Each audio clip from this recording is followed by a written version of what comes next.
Libur Juventude foi ensaio, halo seminário para comemoração Loron 12 de novembro de 1991, sai inspiração para a juventude e a processo de desenvolvimento.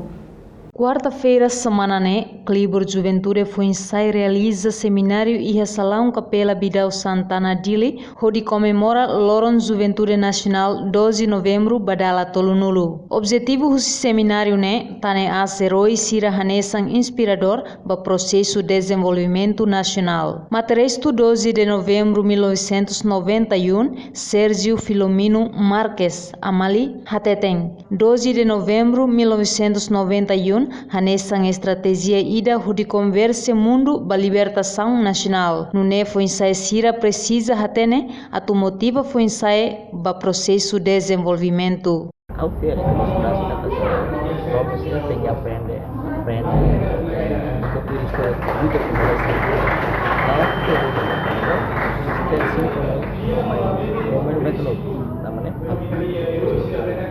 Evolução pentas libras katakan 12 novembro nih ada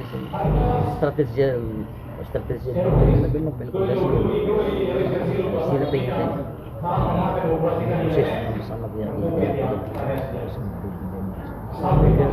dia quase bulan tu malam bersama pele motivasi inspirasi kata dia proses de liberação de pátria ada proses de liberação do povo precisa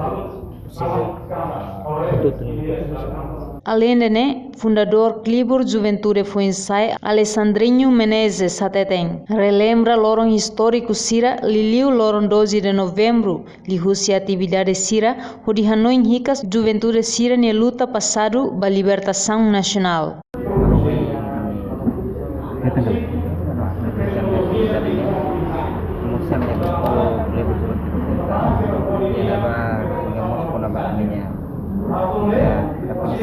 Loron histórico sih ya. Loron 12 novembro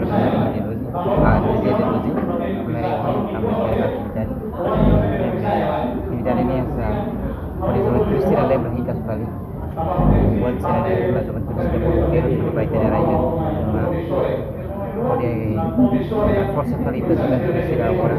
Juventude resistência para libertação nacional, Juventude agora luta para desenvolvimento o patriotismo as. Reportagem Germandina Xavier, Televisão Timor Post.